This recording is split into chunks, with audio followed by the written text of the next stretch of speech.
সুপ্রিয় দর্শক মণ্ডলী, হাতিল আজকের সংবাদপত্রে আপনাদের সবাইকে স্বাগত জানাচ্ছি। দর্শক মণ্ডলী, আমাদের সঙ্গে রয়েছেন সিনিয়র সাংবাদিক মঞ্জুরুল ইসলাম। মঞ্জু, স্বাগত আপনাকে। ধন্যবাদ আপনাকে। বাংলাদেশ প্রতিদিনের শিরোনাম হচ্ছে, 1 ডজন চ্যালেঞ্জে নতুন ইসি, আবারও দ্রুত সংস্কার রোডম্যাপ চাইল বিএনপি, প্রধান উপদেষ্টার সঙ্গে বৈঠক, ভিডিও ফুটেজে 6 জন শনাক্ত। মানবজমিন আলোচনায় জাতীয় ঐক্য, নির্বাচনের রোডম্যাপ, নির্বাচন সংস্কারের আলোচনার 7 প্রস্তাব, সিসিটিভির ফুটেজে খুনিরা চিহ্নিত। সমকাল বাতাসে দূষণের ঘনঘটা, সব সংস্থা হাত গুটিয়ে জাতীয় ঐক্য গঠনে উদ্যোগ নেওয়ার আহ্বান বিএনপির, নির্বাচনে প্রার্থী হতে আর বাধা নেই খালেদা জিয়ার। ইত্তেফাক, আলিফের জানাজায় মানুষের ঢল, সবাইকে শান্ত থাকার আহ্বান ডক্টর ইউনূসের, বাংলাদেশের রাজনৈতিক নেতৃত্বকে বিভক্ত না হতে মাহাথিরের আহ্বান। কালবেলা 9 বছরে 5 খসড়া তবু নেই আর নেই, অস্ত্র জ্বলে ক্ষোভ, আলিফ হত্যার বিচার দাবি, ফুটেজ থেকে চিহ্নিত করা হচ্ছে খুনিদের। কালের কণ্ঠ, জাতীয় ঐক্যের ডাক, হাসিনার প্রতিহিংসায় যেভাবে নিশ্চিহ্ন শহীদ জিয়ার স্মৃতিনিবাস, 2 মামলা থেকে অব্যাহতি পেলেন তারেক রহমান। আমাদের সময় ভোটে অংশ নেওয়ার আইনি বাধা দূর হচ্ছে, বিক্ষোভে উত্তাল দেশ, জানা যায় জনস্রোত, জাতীয় ঐক্য সৃষ্টির বিষয়ে ঐক্যমত। দেশ রূপান্তর, সংঘাত ছাড়াই পার শঙ্কার দিন, দাবি মানায় নতুন দাবির স্রোত, বিএনপির প্রস্তাবে নিজেদের বদলও। জায়জায় দিন, জাতীয় ঐক্যের ডাক, আইনজীবী হত্যার বিচার চেয়ে সম্প্রীতির ডাক, আইনজীবী সাইফুলের জানা যায় লাখো মানুষের ঢল, দাপন সম্পন্ন। খবরের কাগজ, কীভাবে বন্ধ হবে মব অপরাধ, 2 মামলা থেকে অব্যাহতি পেলেন খালেদা জিয়া। করতোয়া ইস্কনকে নিষিদ্ধের দাবি, জাতীয় ঐক্য গঠনে উদ্যোগ নেওয়ার আহ্বান বিএনপির, কলকাতায় বাংলাদেশের ডেপুটি হাইকমিশন ঘেরাও।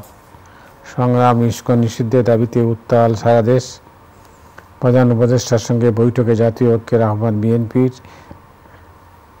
জ্বালিয়ে দাও, পুড়িয়ে দাও শব্দ শুনে আতঙ্কিত হয়ে পড়ি, মির্জা ফখরুল। দিনকাল, ইস্কন নিষিদ্ধের দাবিতে সারা দেশ উত্তাল, রয়টার্সের মন গড়া সংবাদের প্রতিবাদ জানালো সিএমপি, গোটা জাতিকে উস্কে দিয়ে বিভাজনের দিকে ঠেলে দেওয়া হচ্ছে, Mirza Fakhrul. The business standard, Bangladesh bank titans loan default criteria. অনেকগুলো শিরোনাম দেখলাম। যে শিরোনামটা এখানে নেই সেটা হচ্ছে যে রাতের দিকে একটা সড়ক দুর্ঘটনায় বৈষম্য বিরোধী ছাত্র আন্দোলনের নেতা হাসনাত আবদুল্লাহ এবং সার্জিস আলম আহত হয়েছেন। তারা ট্রাক চাপা দিয়েছে। তো বলা হচ্ছে যে এটা পরিকল্পিত। আপনি নিশ্চয়ই দেখেছেন খবর? দেখেছি। আপনি কীভাবে দেখছেন? আমার দেখাটা হলো যে আমি একজন মুখ্য সংগঠক, তাদের মুখপত্রের একজন হান্নান মাসুদ সাহেবের বক্তব্য যদি আমরা কোট করি, উনি বলেছেন যে এটা হত্যার চেষ্টা, ট্রাক চাপা দিয়ে হত্যার চেষ্টা। আমরা সামরিক শাসনের সময় দেখেছি যে দেশি বিদেশি বিভিন্ন সংস্থায় যারা কাজ করে তারা এরকম অনেকেই ট্রাক চাপা দিয়ে মারার চেষ্টা করেছে অথবা মেরেছে, এরকম আমরা অতীতে দেখেছি। এখন এই সময়টার মধ্যে যদি 2 জন বৈষম্য বিরোধী ছাত্র সংগঠনের 2 জন নেতাকে ট্রাক চাপা দিয়ে হত্যার চেষ্টাটা হয়, তবে এটা তো একটা সাংঘাতিক রকম একটা অ্যালার্মিং বিষয়। এখন সবাইকেই কিন্তু আতঙ্কিত করে তুলছে এই বক্তব্যটা, যে ট্রাক চাপা দিয়ে হত্যার চেষ্টা, এটা আতঙ্কিত একটা বিষয়। তার মানে স্বাভাবিকভাবে এখন প্রশ্ন আসছে, তবে কি এই বৈষম্য বিরোধী ছাত্রদের যারা নেতা তারা কি এখন কি কোনো বিপদের মধ্যে পড়ে যাচ্ছে? তাদের প্রতিপক্ষকে কেউ দাঁড়িয়ে যাচ্ছে বা তাদেরকে কি হত্যার চেষ্টা করা হচ্ছে? যাদের তারা নেতৃত্ব দিয়েছে, যে এই যে হাজার হাজার লাখো লাখো মানুষের, ছাত্র জনতার নেতৃত্ব তারা দিয়েছে, এই যে মানুষের ভালোবাসায় তারা আজকে সমন্বয়ক হয়েছে, তাদের নেতা হয়েছে, তাদেরকে কিন্তু কেউ নেতা করেনি। তারা তাদের নিজের গুণে, নিজের দক্ষতায় কিন্তু তারা সময়ের স্রোতে নেতা হয়ে গেছে, সময় তাদেরকে নেতা বানিয়ে দিয়েছে। তো এই মানুষগুলোকে যখন এখন রাস্তাঘাটে চলতে, যে তারা কক্সবাজার থেকে চিটাগাং আসতেছিল, এই যে সময়টার মধ্যে এই সড়কের মধ্যে যদি হত্যার চেষ্টায় তাদেরকে ট্রাক চাপা দেওয়া হয় এবং গাড়িকে আঘাত করা হয়, সেটা আইন শৃঙ্খলা বাহিনী থেকে শুরু করে সবাইকে কঠোরভাবে এটা তদন্ত করা উচিত আসলে সত্যটা কি। যদি হত্যার চেষ্টা হয় তবে হত্যার চেষ্টা যারা করছে তাদের বিরুদ্ধে ব্যবস্থা নেওয়া উচিত। আর যদি এটা স্বাভাবিক একটা দুর্ঘটনা হয় সেটা তো ভিন্ন বিষয়। আর আমি যে জায়গাটায় আসবো যে এখন ভাবতে হবে যে তারা কিন্তু বিপদের মধ্যে আছে, তাদের চারদিকে এখন বিপদ ঘুরছে। চারদিকে বিপদ ঘুরার কারণ হলো যাদের কারণে একটি সরকার, ফ্যাসিস্ট সরকারের পতন হয়েছে, ফ্যাসিস্ট সরকারের প্রধানমন্ত্রী দেশ ছাড়তে বাধ্য হয়েছেন। তাদের যে ফোর্স বাংলাদেশে গত 15 বছরে এখানে শক্তিশালী হয়েছে, মহিরু হয়েছে, তারা তো বসে থাকবে না, তারা সুযোগের সদ্ব্যবহারটা করবেই, এটা করাটাই স্বাভাবিক। আর এখন বাংলাদেশে গত কিছুদিন যাবৎ যা হচ্ছে, যে যেভাবে পারছে হামলা করছে, ভাঙচুর করছে, মারামারি করছে, মনে হচ্ছে যেন এটা একটা অরাজক অবস্থার মধ্যে পড়ে গেছি আমরা, কেউ দেখারও কেউ নাই, বলারও কেউ নাই, যে যেভাবে করছে। এক শিক্ষা প্রতিষ্ঠান আরেক শিক্ষা প্রতিষ্ঠান ভাঙতেছে, আরেক শিক্ষা প্রতিষ্ঠান ছাত্ররা কুড়াল দিয়ে আরেক ছাত্রকে মারতেছে, মানে বড় বড় দেশীয় অস্ত্র দিয়ে মারতেছে। এই যে অস্ত্রগুলা কোত্থেকে আসতেছে, আমাদের খবরের কাগজগুলো আমরা ছবি চেপেছি, টেলিভিশনগুলা স্পষ্ট করে মানে ফুটেজগুলা প্রচার করা হয়েছে। এখন পর্যন্ত এই গত 15-20 দিনে ঢাকা শহরে যে সহিংস ঘটনাগুলো ঘটলো, এই ঘটনার একজনকেও এখন পর্যন্ত আইনশৃঙ্খলা বাহিনী শনাক্ত করতে পারে নাই, গ্রেপ্তার করতে পারে নাই। এবং এই যে অস্ত্রগুলো তাদের কাছে আসলো, এই অস্ত্রগুলো কোত্থেকে আসলো সেটা সন্ধান দিতে পারে নাই। এরকম একটা পরিস্থিতির মধ্যে আমার গোয়েন্দা সংস্থাগুলো কি করছে, আমাদের দেশের গোয়েন্দা সংস্থাগুলো কি করছে এখন, তার মানে গোয়েন্দা সংস্থাগুলোর কাছে এখন কোনো তথ্য নাই, অথবা গোয়েন্দা সংস্থায় কাজ করার মতো সে দক্ষ লোকজন নাই। আগে যেমন সরকার যখন ছিল, আওয়ামী লীগ সরকার যখন ছিল, তখন গোয়েন্দা সংস্থাগুলোর কাজই ছিল বিরোধী দলের নেতাকর্মীদের পিছনে লেগে থাকা, তাদের অন্য কোনো দায়িত্ব ছিল না, অন্য কাজ ছিল না। এখন মনে হচ্ছে গোয়েন্দা সংস্থাগুলোর কোনো কাজ নাই, অথবা এই জায়গায় কেউ কোনো কাজ করছে না। দুইভাবে দেবে আপনি যদি দেখতে পারেন। না হলে এরকম ঘটনাটা আপনার এই যে শিক্ষা প্রতিষ্ঠানের হামলার যে ঘটনাগুলো ঘোষণা দিয়ে কিন্তু হয়েছিল, ঘোষণা দেওয়ার পরেও কিন্তু হয় নাই। এরকম একটা পরিস্থিতির মধ্যে যখন দুইজন নেতাকে এরকম একটা দুর্ঘটনার মধ্যে পড়তে হয়, হত্যার চেষ্টার মতো একটা অবস্থার মধ্যে পড়তে হয়, তো বুঝতে হবে যে এখন সেই পতিত সরকারের দোসররা অথবা তাদের নেতাকর্মীরা বসে নেই। কিন্তু এই না, কিন্তু দিনের শেষে তো সবাই বলবে যে সরকার এখানে কি করেছে। সরকার তো এখন আমি যেটা মনে হচ্ছে যে সরকার এখানে কি করছে, এটার চেয়ে বড় প্রশ্নটা যেটা আসতেছে, দেশের সাধারণ মানুষের মধ্যে একটা প্রশ্ন কিন্তু ঘুরপাক খাচ্ছে, আসলে হচ্ছেটা কি। সবার মধ্যে কিন্তু এরকম একটা ঘুরপাক খাচ্ছে একটা প্রশ্ন, হচ্ছেটা কি, আমরা কোন দিকে যাচ্ছি, আমরা কি ভালোর দিকে যাচ্ছি, আমাদের সামনে কি কিছু ভালো অপেক্ষা করছে, আমাদের বর্তমানটা কি অতীতের চেয়ে ভালো। এই যে মানুষের মধ্যে এই একটা জিজ্ঞাসা ঘুরপাক খাচ্ছে, এই জিজ্ঞাসা ঘুরপাকের কিন্তু কোনো সমাধান নেই। আপনি যেটা বলছেন সরকার কি করছে, সরকার তো এখন কিছুই করতে পারছে না। সরকার কোনো রকম একটা বিপ্লবের পরে যখন সারা দেশের থানাগুলা ধ্বংসস্তূপে পরিণত হয়েছে, যখন ব্যাংক অর্থনৈতিক অবস্থাটা ভেঙে পড়েছে, একটা বিপ্লবের পরে বিপ্লবী সরকারের উচিত ছিল আগে আইন শৃঙ্খলা নিয়ন্ত্রণ করা, পরবর্তী সেকেন্ড টায়ারেই ছিল প্রায়োরিটিতে যে অর্থনীতিটা নিয়ন্ত্রণ করা, অর্থনীতি ব্যাংক আর্থিক প্রতিষ্ঠানগুলো ঠিক করে তারপরে আমার অন্য এজেন্ডায় যাওয়া। কিন্তু এই বর্তমান সরকার, আমাদের অন্তর্বর্তীকালীন সরকার, এই সরকার এই দুইটা জায়গায় নজর না দিয়ে আমরা অনেকগুলো উইন্ডো ওপেন করে ফেলেছি, অনেকগুলো সংস্কারের কথা বলেছি। গতকাল অধ্যাপক রেহমান সুবহান স্যার বলেছেন যে এই যে সংস্কারগুলোকে উনি উচ্চাবিলাসী সংস্কারের কথা বলেছেন, যে এই উচ্চাবিলাসী সংস্কার যদি মিনিমাম পর্যায়ের কথা বলেছেন, মিনিমামও যদি মিট করতে হয় তো মিনিমাম 5-6 বছর সময়, 4-5 বছর সময় লাগবে। কিন্তু এই 4-5 বছর সময় তো অন্তর্বর্তীকালীন সরকারের হাতে নেই, যদিও বলেছেন যে যত যৌক্তিক সময়ের মধ্যে তারা ক্ষমতা ছেড়ে দিবেন। এখন প্রথম দায়িত্ব হলো যে আইন শৃঙ্খলা বাহিনীতে এখন পর্যন্ত নিয়ন্ত্রণ নেই মানে হলো আর পুলিশের যে ট্রমা, সেই ট্রমা তো কাটেনি। সবগুলো থানায় যে পরিমাণ ফোর্স থাকার কথা সেই পরিমাণ ফোর্স কিন্তু এখন থানায় নেই। এখন পুলিশের মধ্যে দেখা যায় ঊর্ধ্বতন পর্যায়ে আবার বাইরে থেকে কন্ট্রাক্ট সার্ভিসে আনা হচ্ছে। কন্ট্রাক্ট সার্ভিসে যখন বসাবেন, যাদেরকে আনা হচ্ছে তাদের সাথে তো বর্তমান পুলিশ সার্ভিসে যারা আছে তাদের তো অনেক গ্যাপ, 15-20 বছরের, 5-7 বছর, 15-20 বছরের এক একজনের গ্যাপ। এই গ্যাপের সাথে এখন যারা আছে তাদের তো এই গ্যাপটা পূরণ হবে না। তো এই জায়গায় একটা কিন্তু তারা দেখছে যে যিনি আইজি হওয়ার, যারা আইজি হওয়ার স্বপ্ন দেখছেন তারা তো দেখছেন আমার পদটা ব্লক হয়ে গেছে। যিনি ডিএমপি কমিশনার হওয়ার চিন্তা করছিলেন তিনি দেখলেন আমার পদটা ব্লক হয়ে গেছে। সুতরাং এই জায়গায়ও কিন্তু একটা ভাবার বিষয় যে যাদের পদটা ব্লক হয়ে গেছে তারা নতুন উদ্যমে দেশটা আইন শৃঙ্খলা নিয়ন্ত্রণ করার জন্য সেই উদ্যমে তারা কাজটা করবে কিনা, অথবা তাদের অধীনস্থ যারা আছে তারা সেই উদ্যমে কাজটা করবে কিনা, এরকম একটা বিষয় কিন্তু আইন শৃঙ্খলা বাহিনী বিশেষ করে পুলিশের মধ্যে কিন্তু কানাঘুষা চলছে যে আমাদের অবস্থানটা এখন কোথায় যাচ্ছে। আমরা এত কষ্ট করলাম, এই করলাম সেই করলাম, আমরা এতদিন বৈষম্যের শিকার ছিলাম, আমাদের এখন প্রমোশন দেওয়া হলো, আমরা বিভিন্ন পদে বসছি, কিন্তু আমাদের পদ তো ব্লক হয়ে যাচ্ছে। এরকম একটা বিষয় কিন্তু এখন আছে। এখনও দেশের থানাগুলা নিয়ন্ত্রণে নেই। অর্থনীতির অবস্থাটা দেখেন, অর্থনীতিতে এখনও অনেকগুলো ব্যাংক বিভিন্ন শাখা টাকা দিতে পারছে না। মানে গ্রাহকরা যাচ্ছে 5,000 10,000-এর বেশি টাকা দিতে পারছে না। এই যে অর্থনৈতিক মন্দা অবস্থা, সেটাও কিন্তু একটা সাংঘাতিক বিষয়। কয়েকদিন আগে একজন উপদেষ্টা ওয়াহিদুদ্দিন মাহমুদ উনি বলেছেন যে দেশে বিনিয়োগ নাই বললেই চলে। জুন জুলাইয়ের পরে থেকে দেশে কোনো বিনিয়োগ নাই, বেসরকারি বিনিয়োগের কথা তিনি বলছেন। এই বিনিয়োগ বন্ধ হওয়ার কারণে অর্থনৈতিক মন্দা অবস্থা, দেশের মন্দা অবস্থার মধ্যে আমরা পড়বই। ব্যাংক থেকে এখন পর্যন্ত বড় বড় ব্যবসায়ী যারা নিত্যপণ্য আমদানি করে তাদের কিন্তু এলসি দিতে পারছে না, তারা এলসি করতে পারছে না। এলসি করার মতো আমার সঙ্গতি নেই ম্যাক্সিমাম ব্যাংকেই। এখন যে সমস্ত নিত্যপণ্য আমাদের লাগে এগুলো তো আমার বিদেশ থেকে আনতে আমরা পারছি না। না আনতে পারার কারণে এটা বাজারে প্রভাব পড়ছে।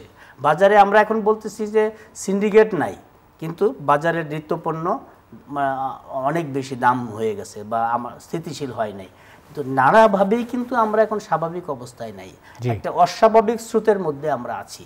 এই স্রোতটা যতক্ষণ পর্যন্ত দেশের আইন শৃঙ্খলা নিয়ন্ত্রণে না আসবে, অর্থনীতি নিয়ন্ত্রণে না আসবে, ততক্ষণ পর্যন্ত অন্য কোনো উইন্ডো কাজ করবে না বলে আমি মনে করি। ধন্যবাদ। আপনি জানেন যে প্রধান উপদেষ্টার সঙ্গে বিএনপির একটি প্রতিনিধিদলের একটা বৈঠক হয়েছে সন্ধ্যা 6টায়। সেই বৈঠক থেকে বেশ কিছু বলা হয়েছে আর কি, যে আপনি নিশ্চয়ই চেয়েছেন দ্রুত সংস্কার, দ্রুত রোডম্যাপ চেয়েছে বিএনপি। এটা নিশ্চয়ই তাদের সংবাদ সম্মেলনটা আপনারা দেখেছেন। তো আপনি কীভাবে মনে করেন, যে আপনি কি মনে করেন যে এইটা মূলত বোধহয় এই যে ক্রাইসিস হচ্ছে এই ক্রাইসিসে বিএনপির একটা উদ্বেগ, বিএনপির মহাসচিব 2 দিন আগেও কালকে পরশুদিনও প্রকাশ করেছেন, কালকেও প্রকাশ করেছেন। কারণ বিএনপির মহাসচিবের এবং বিএনপির উদ্বেগের কারণটা হলো যে এই সরকার যদি ব্যর্থ হয় পরবর্তী থেকে আর কোনো ফেজ নাই, কিন্তু আমাদের আর নির্ভর করার মতো আর কোনো জায়গা নাই। সুতরাং এই সরকারকে এনিহাও সফল হতে হবে, ব্যর্থতার কোনো সুযোগ নাই। কিন্তু সেই সরকার যাতে টিকে থাকে, এই সরকার যাতে সফল হয়, এটা হলো বিএনপির চাওয়া। এই সফলতার জন্য বিএনপির গতকালকের প্রেসক্রিপশন হলো জাতীয় ঐক্য করতে হবে, সবাইকে নিয়ে একসাথে চলতে হবে। জাতীয় ঐক্যের জন্য সকল রাজনৈতিক দলগুলোর মতামত নিয়ে একটা জাতীয় ঐক্য করার জন্য বিএনপির পক্ষ থেকে উচ্চবিলাসী সংস্কার থেকে সরে আসতে হবে। উপায় নাই, কারণ এখন এই অবস্থা থেকে দেশের মানুষকে মুক্ত করতে হবে, আতঙ্ক অবস্থা থেকে দেশবাসীকে মুক্ত করতে হবে। বিএনপি আরেকটা কথা বলেছে, রোডম্যাপ দিতে হবে নির্বাচনের যদি আমি রোডম্যাপ না দেই তবে কিসের ভিত্তিতে আমি কতদিন কি চিন্তা করব, সংস্কারটা কিভাবে হবে। সংস্কার বিএনপির চেয়ারপারসন যেমন বলেছেন যে এই যে আইন শৃঙ্খলা চেয়ারপারসন, বিএনপির ভারপ্রাপ্ত চেয়ারপারসন তারেক রহমান সাহেব বলেছেন যে এই যে আইন শৃঙ্খলার অবনতি হচ্ছে, যা হচ্ছে, ইসকন নেওয়া হচ্ছে, শিক্ষা প্রতিষ্ঠান নেওয়া হচ্ছে, এটা কঠোরভাবে দমন করতে হবে, কোনোভাবে ছাড় দেওয়া যাবে না। কোনো সন্ত্রাসী কর্মকাণ্ড, কোনো রাষ্ট্রদ্রোহী কর্মকাণ্ড অথবা দেশবিরোধী কর্মকাণ্ডকে ছাড় দেওয়া যাবে না, এটা কঠোরভাবে দমন করতে হবে। বিএনপির যে উৎকণ্ঠা যে এইরকম একটা উচ্ছৃঙ্খল পরিস্থিতি এবং একটা আতঙ্কজনক অস্থিতিশীল পরিস্থিতি তৈরি করে যদি ফ্যাসিস্টদের আবার আগমন ঘটে অথবা ফ্যাসিস্টরা যদি আবার তৎপর হয়ে যায় তো দেশ অনেক পিছিয়ে যাবে। দেশ এখন এই জায়গায় এখন অন্তর্বর্তীকালীন সরকার যদি ব্যর্থ হয়, আর যদি কোনো অপশন আমরা না পাই বা নেওয়ার কোনো সম্ভাবনা না থাকে, তবে দেশ তো একটা রুইন অবস্থার মধ্যে পড়ে যাবে। তখন দেশের মধ্যে হুইপ নেই আর কিছু। আমাদের সামনে একজন ব্যক্তি আছেন যিনি দেশের মধ্যে শ্রদ্ধেয়, আন্তর্জাতিকভাবে শ্রদ্ধেয়, তাকে আমি অন্তর্বর্তীকালীন সরকারের প্রধান করেছি। এই লোকটা যদি ব্যর্থ হন, তবে এমন একজন লোক আমাদের এই মুহূর্তে নাই যাকে সবাই মিলে সম্মান করে এই দায়িত্বটা দিতে পারি। সেই কারণেই ফ্যাসিস্টদের আগমন ঠেকানোর জন্য সর্বদলীয় অথবা সকল রাজনৈতিক দল, পেশাজীবীদের নিয়ে সবাই মিলে যদি আমরা ঐক্যবদ্ধ থাকতে পারি, ঐক্যের ডাক সে কারণেই বিএনপি দিয়েছেন। না, কিন্তু অনেকেই বলছেন যে নির্বাচনের রোডম্যাপ দিলে বা নির্বাচনের কাছাকাছি সময়ের মধ্যে হলে পরে এই পরিস্থিতিটা থেকে বের হওয়া সম্ভব। নির্বাচনের রোডম্যাপ দিলেই এটা সম্ভব। কারণ নির্বাচনের রোডম্যাপ যখন আপনি দিবেন, নির্বাচনের রোডম্যাপ দিলেই তো সবাই নির্বাচনের দিকে যাবে, দেশের মানুষের কাছে যাবে, তখন কেউ মারামারি করবে না। আর ছাত্রদের মধ্যে 5 জুলাই বিপ্লবের ফলে, এক শ্রেণীর ছাত্রদের মধ্যে জুলাই বিপ্লবের ফলে এবং 5ই আগস্টের পরে একটা হিরোইজম চলে আসছে একদম, মানে মনে হচ্ছে যেন তারা সব কিছু করতে পারে। এই যে সব কিছু করতে পারে, মারামারি করে কেউ কিছু বলে না, রাস্তাঘাট ভাঙে কেউ কিছু করে না, ট্রেন হামলা করে কেউ কিছু করে না, বলে না, শিক্ষা প্রতিষ্ঠান ভাঙে কেউ কিছু বলে, তারা হিরো হয়ে গেছে। এই যে হিরোইজম দেখাইতে গিয়া 5ই আগস্টের যে বিপ্লব, জুলাইয়ের যে বিপ্লব, এই বিপ্লব যে ম্লান হয়ে যাচ্ছে, এইটা কারো চিন্তা নাই, কিন্তু এই বিষয়ে কারো কোনো মাথা ব্যথাই নাই। কারণ জুলাই বিপ্লব যদি ব্যর্থ হয়, 5ই আগস্টের বিপ্লব যদি ব্যর্থ হয়, এই ছাত্ররা মারামারি করার সুযোগও পাবে না। আর আরেকটা বিষয় হলো যে ছাত্ররা এখন মারামারি করছে, ছাত্রদের তো নেতৃত্ব নাই। গত 15 বছরে কোনো শিক্ষা প্রতিষ্ঠানে ছাত্র সংসদের কোনো নির্বাচন হয়নি, ডাকসু থেকে শুরু করে কোথাও এটা হয়নি। ডাকসুর নুরু মাঝখান দিয়ে একবার বিপি হয়ে গেলেন, তারপরে কিন্তু আর নাই। শিক্ষা প্রতিষ্ঠানগুলোতে যদি ছাত্র সংসদ থাকতো, তখন কিন্তু নেতা তৈরি হইতো, সেই শিক্ষা প্রতিষ্ঠানের নেতারা কিন্তু নেতৃত্ব দিতে পারতো। এখন তো কেউ নাই, যে যেভাবে পারছে করছে, যেভাবে পারছে ভাঙচুর, লুটপাট। দেখলাম ওই দিন একটা কলেজ ভাঙচুর হলো, সেই কলেজের চেয়ার মাথায় করে নিয়ে যাচ্ছে, লুটপাটের দৃশ্য দেখলাম, যে চেয়ার, ভাঙা চেয়ার মাথায় করে নিয়ে যাচ্ছে। এই যদি ছাত্রদের এক্সাম্পল হয়, তো এই ছাত্ররা আমাদের দেশের জন্য বোঝা হবে, তো এটা তারা তো আমাদের জন্য সম্পদ হবে না। আমাদের শিক্ষা প্রতিষ্ঠানের ছাত্ররা লেখাপড়া দেশের সম্পদ হওয়ার জন্য, আর সেই সম্পদ না হয়ে যদি বোঝা হয়, এই বোঝা তো এই রাষ্ট্র টানতে পারবে না। ধন্যবাদ আপনাকে। আপনি জানেন যে ইসকন নিষিদ্ধের দাবি উঠেছে 1, আর 2 নম্বর হচ্ছে যে এই আইনজীবী সাইফুলের জানা যায় লাখো মানুষের ঢল নেমেছে, এবং সেখান থেকে অনেকগুলো, আর ওদিকে ভিডিও ফুটেজে 6 জনকে শনাক্ত করা হয়েছে যারা তাকে পিটিয়ে কুপিয়ে হত্যা করেছে। তো পুরো সামগ্রিক বিষয়টা মোটা দাগে আপনার দৃষ্টিতে কেমন, আপনি কীভাবে দেখছেন? ইসকনটা অনেক দিন যাবতই আমাদের দেশে ভিতরে ভিতরে খুব সংগঠিত হচ্ছে। আপনার এমন কোনো উপজেলা পাবেন না যেখানে ইসকনের কোনো সংগঠন নাই, শাখা নেই। তারা কিন্তু অনেক বিস্তৃত হয়ে গেছে। গত 15-16 বছরে তাদের বিস্তারটা এমন ঘটেছে যে এখন তারা বাংলাদেশের সংখ্যাগরিষ্ঠ মানুষের একজন সদস্য। বাংলাদেশের মুসলমানদের, এই দেশে তো মুসলমানরাই সংখ্যাগরিষ্ঠ, এই মুসলমানদের একজন প্রতিনিধি তাকে আদালত প্রাঙ্গণে কুপিয়ে হত্যা করার সাহস পায়। এটা কত বড় দুঃসাহস হলে সেটা সম্ভব হয়েছে। আমাদের প্রতিবেশী ভারত এটা নিয়ে অনেক নানা রকম মন্তব্য করছে, প্রতিবাদ করছে, তারা বিপ্লবী হয়ে গেছে, ইসকনের চেয়ে বেশি বিপ্লবী হয়ে গেছে। কিন্তু তাদের দেশে কোনো মুসলমানকে এরকম কোনো ঘটনা ঘটানোর সাহস পাবে বা পেয়েছে? কিন্তু আমাদের দেশে সংখ্যাগরিষ্ঠের উপরে সংখ্যালঘুরা এরকম একটা দুঃসাহস ঘটানোর সাহস পেয়েছে। এইটা কিন্তু আমি খুব সাদা চোখে দেখি না। আমি মনে করি আমাদের যে পতিত সরকারের দোসর হিসাবে এইটার একটা প্লট কিন্তু তৈরি হয়েছে, যে যেভাবেই হোক এখানে একটা অস্থিতিশীল পরিস্থিতি তৈরি করা এবং এটাকে কেন্দ্র করে এইখানে সাম্প্রদায়িক যে সম্প্রীতি এইটা নষ্ট করা। তবে এই জায়গায় আমি বলবো সরকারের দূরদর্শিতার অভাব আছে। কোন কাজটা করলে এটার পিছনের রিয়াকশনটা কি হতে পারে, সরকার এই জিনিসটার রিয়াকশনটা বুঝতে পারে নাই। এয়ারপোর্ট থেকে তাকে ধরা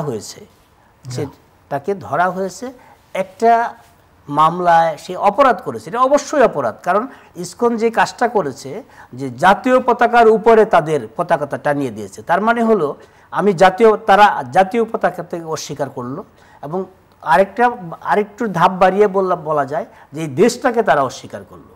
এরকম একটা অপরাধ তারা করার পরে তাকে গ্রেপ্তার করা হয়েছে, সেটা ঠিক আছে, কিন্তু তাকে যদি জামিন দেওয়া হতো তখন এই অরাজক একটা অবস্থা তৈরি করার মতো সুযোগ তারা পেত না। বুঝতে হবে যে এই মুহূর্তে আমি একটা সাম্প্রদায়িক সম্প্রীতি নষ্ট করার মতো কোনো পরিবেশ আমি তৈরি করব কিনা। সরকারের এই জিনিসটা যদি বুঝতে পারতেন তবে হয়তো সরকারের পক্ষ থেকে অন্তত জামিনের ব্যবস্থাটা করতে পারতেন। সেইটা জামিনের না দেওয়ার কারণে এবং তারা একটা না, সেটা হতে পারতো যে সরকার পক্ষের আইনজীবীরা জামিনের বিরোধিতা না করলেই পারতেন। সরকারের পক্ষের আইনজীবীরা সরকারের যদি ইচ্ছা থাকতো যে তাকে আমরা জামিনে দিব, তখন তো তাদের প্রধান আইন কর্মকর্তার পরামর্শে সেই আইনজীবীরা বিরোধিতা নাও করতে পারতেন। তখন হয়তো আদালত বিচার করতে পারতেন যে না ঠিক আছে, মানে সরকার পক্ষের আইনজীবীরা যেহেতু মানে কোনো কথা বলছে না অথবা জামিনের বিরোধিতা করছে না, জামিন হয়তো দেওয়া যায়। সেই জায়গায় এরকম একটা স্কোপ থাকে তো, কিন্তু এখন ওই হুইপটা তো নাই। এখন তাকে জামিন না দেওয়ার পরে পরবর্তী সময় তাদের একটা সংগঠন প্রেস কনফারেন্স করেছে, সেটা আরও অদ্ভুত যে তাকে যেই কারাগারে রাখা হবে সেই কারাগার আক্রমণ করা হবে, সেই কারাগার চারদিকে ঘেরাও করে ফেলা হবে। মানে ভাবা যায় না অধ্যত্ত কোন পর্যায়ে তারা।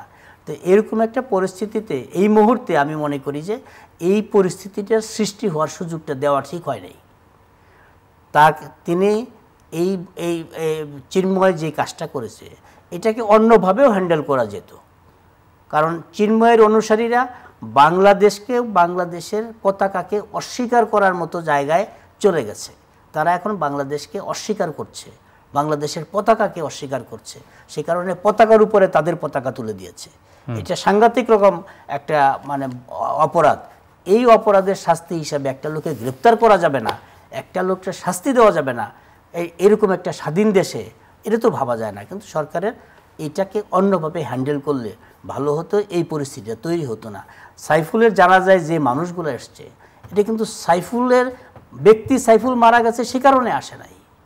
একজন বিধর্মীর হাতে, একটা বিধর্মী সংগঠিত একটি সংগঠন একটা মানুষকে কুপিয়ে হত্যা করেছে আদালত প্রাঙ্গণে, এটা তার প্রতি শ্রদ্ধা জানানোর জন্য আসছে কিন্তু মানুষগুলা।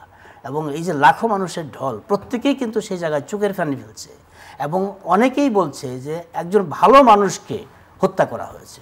মানুষের তো আমরা ভালো মন্দ মিলেই তো বলি, প্রত্যেকে বলেছে যে সাইফুল একজন ভালো মানুষ ছিলেন, একজন ইয়াং আইনজীবী ছিলেন এবং বহু নির্যাতিত মানুষের মামলা সে বিনা পয়সায় লড়েছেন।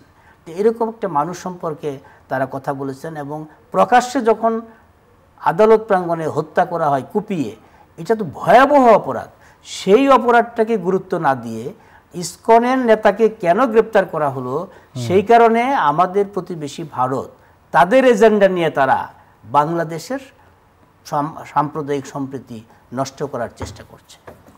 শেষ আসলে সময় নেই, 1 মিনিট আছে। মব জাস্টিস, এটা খবরের কাগজের শিরোনাম হচ্ছে কিভাবে বন্ধ হবে মব অপরাধ। মব অপরাধ বন্ধ হওয়ার একমাত্র উপায় হলো আইন শৃঙ্খলার নিয়ন্ত্রণে থাকতে হবে। আইন শৃঙ্খলা যারা নিয়ন্ত্রণ করবে সে আইন শৃঙ্খলা বাহিনীকে শক্তিশালী করতে হবে। আর যখন তখন কথায় কথায় রাস্তা নামা যাবে না, সেই জায়গাটা প্রতিহত করতে হবে। আর আন্দোলন করবেন, দাবি আদায় করবেন, দাবি আদায়ের ভাষা থাকতে হবে। ভাঙচুর করা, মব জাস্টিস মানে নিজেদের মতো করে আইন হাতে নেওয়া, এটা একটা এই মুহূর্তে এই দেশের সম্ভব না, করা উচিত না। কারণ আমরা একটা ভঙ্গুর অবস্থার মধ্যে আছি, সত্যিকার অর্থে একটা ভঙ্গুর অবস্থার মধ্যে আছি। আমরা এই ভঙ্গুর অবস্থা থেকে একটা সুন্দর অবস্থানের দিকে যাচ্ছি, একটা শক্ত অবস্থানের দিকে যাওয়াটা হলো আমাদের লক্ষ্য। এই লক্ষ্য নষ্ট করার জন্যই আসলে এই পায়তারা চলছে, মব জাস্টিস চলছে। মঞ্জু, অনেক ধন্যবাদ আপনাকে। ধন্যবাদ আপনাকে। দর্শক মণ্ডলী, আজ রাতের মধ্যে এখানে বিদায় নিচ্ছি। আগামীকাল আবার দেখা হবে। শুভরাত্রি।